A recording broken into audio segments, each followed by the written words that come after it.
Hello, my name is Eylül İdil Yıldız and I am a second-year computer science student at Bilkent University. I'm on Physics 101 Section 4 and today I will be conducting an experiment for my Physics 101 course project.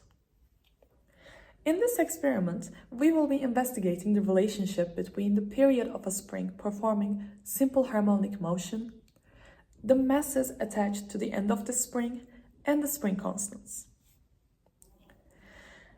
Each spring has a natural length at which it is balanced, and this point at which it exerts no force on the object to which it is attached is called the equilibrium position.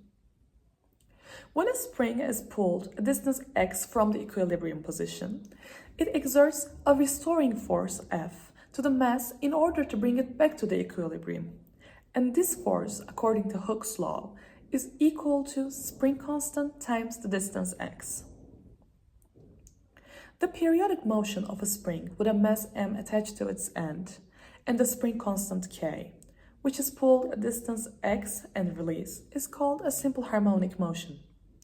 And the period of this motion is equal to 2 pi times the square root of m over k. So the aim of this experiment is to see how the period of this harmonic motion changes depending on the masses and the spring constants. Firstly, I measured the masses of the objects using a scale. Then I calculated the spring constant of the spring as 400 Newton over meter. After that, I measured the periods of the spring's harmonic motion using masses of 5 grams, 10 grams,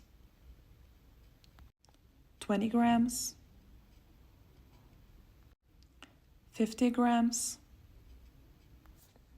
and lastly, 100 grams. I also measured the mass of the tape I used.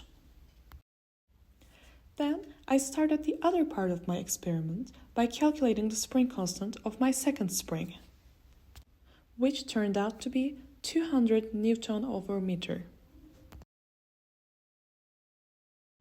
Using the mass of 50 grams, I again measured the period. Lastly, I repeated the same process for my third spring, which had a spring constant of 500 newtons over meters.